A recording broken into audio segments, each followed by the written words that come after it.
You're watching livingpianos.com, and I'm Robert Estrin. Today the subject is, what makes a great piano? Or what makes a piano great? You know, here at Living Pianos, I have probably come across, I don't know how many thousands of pianos in my life. I mean, I literally grew up with pianos. We had 4 pianos in my home growing up because my father, Morton Estrin, was a concert pianist and a Baldwin artist at that. So we had 3 Baldwins at one time, a Steinway, we had a Sohmer. It kind of shifted different pianos at different times, but I grew up with all those pianos. I got to try out my dad's pianos before recitals in New York recitals in Lincoln Center and Carnegie Hall, and his recording sessions. Whenever he'd take a break, I'd play these magnificent instruments prepped to such a high level. And with Living Pianos, I started selling pianos actually after graduating from music conservatory. I was teaching piano, and would you believe it? That so many people calling me for lessons didn't own pianos. The first question I'd always ask is, do you own a piano? Half the time people would say, no. I'd say, well, you know what? You're better off with a piano and no lessons than lessons and no piano. How can you learn if you don't have an instrument to play on or to practice on a regular basis? Oh, we have one at church I can go to sometimes. Not good enough. You know what? It's hard enough to find the time to practice if it's sitting in your own living room. If you have to get in your car and drive somewhere to see if a piano is available, good luck with that. It's really hard to be able to craft enough time in your schedule to be able to do that, even when it's sitting in your own home. So, I wouldn't take students who didn't have pianos, and I was losing out. You know, I was just starting my career. So that's why I started seeking out pianos that were worthy of restoration. Inexpensive pianos, mostly big, tall, old uprights, consoles, spinets, that sort of thing.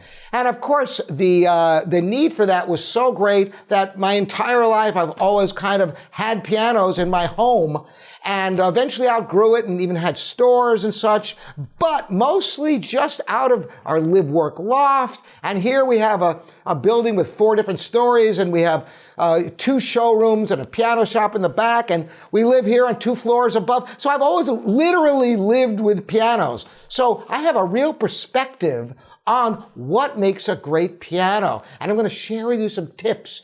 If you're looking at pianos, you wonder, is this a worthwhile piano? Well, of course, there's a lot to that subject, and condition is paramount. What I'm talking about is not really condition of piano because, you know, we take pianos in that are thrashed, that need complete rebuilding, that could take 6 months to a year, yet some of them are good candidates because I can tell the seeds of greatness are in there, and some of them just don't have much potential. So how do you know such a thing? Well, first of all, the condition of a piano has to be such that it's good enough that you can tell, unless you're an expert or have vast experience with pianos, if it hasn't been tuned in 10 years, the strings are rusty, you know, you might have no idea if it's got any kind of potential at all if you're thinking about rebuilding or restoring the piano in some way. But, you know, here's an interesting story for you, and I'm going to tell you a little bit more how you can tell on any piano you encounter. I remember a few years ago I did a repeat engagement for the Piano Teachers Association, and on stage were 2 brand new 9-foot concert grands. I won't mention the name, the brand of the piano, but 2 brand new concert grands. And I sat down in one, and it was an absolute dream. The other piano, nothing special, really didn't have the magic. So what is that magic? What makes one piano a gem and another one not so great? Just even if it's prepped, even if everything's in tune, it's regulated, it's voiced, some pianos, new out of the box, have more potential than others. And here, I'll first tell you why, and then I'll tell you what to listen for and how to check the potential of your piano. Soundboards are hand-built, and even though there are specifications for how they're built, no 2 trees are the same. And soundboards are usually tapered on the edges. They're also built with an arch in the middle, referred to as crown. And they're always different. Can you measure crown? Yes, but you know what? That's not going to tell you very much. You can, run a string under the soundboard, see if there's a little gap in the middle to see if you have that arch. But you know what?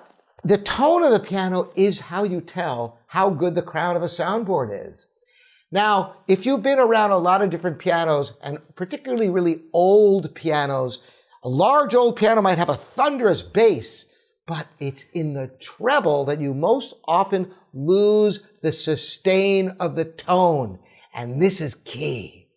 And sometimes you'll have it in one register and you would be lacking in another register. So simply playing a single note with no pedal, you can tell the potential of a piano. Now this is a late 1930s Steinway S, the smallest baby grand that Steinway makes.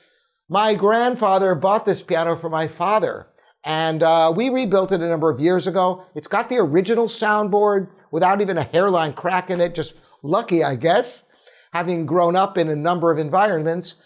And yet it has a pretty amazing sustain and projection. Listen to a single note with no pedal.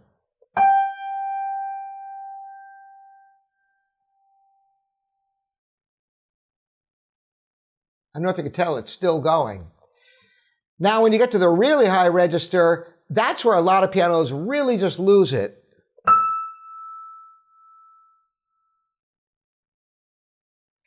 That's a pretty remarkable amount of sustain without even depressing the pedal. Now, if you go to a piano that maybe is not prepped very well, because there's all sorts of techniques that could be employed to try to increase the sustain of the tone. First of all, you could restring a piano if the strings are old and tired. Just tapping down the strings at the point of termination at the bridges to get good, clean contact from the metal to the bridge can really help. But if you play note to note to note and none of them have really good sustain, you're probably not going to get very good results. But if you find some of the notes have good sustain and others don't, there's hope. So you can play a slow chromatic scale.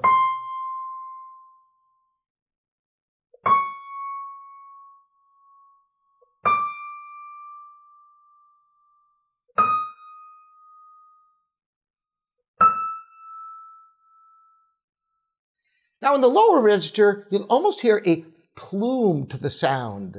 That is, the sound seems to almost get bigger after the initial attack on a great piano. You hear that? How the note kind of opens up after the initial attack.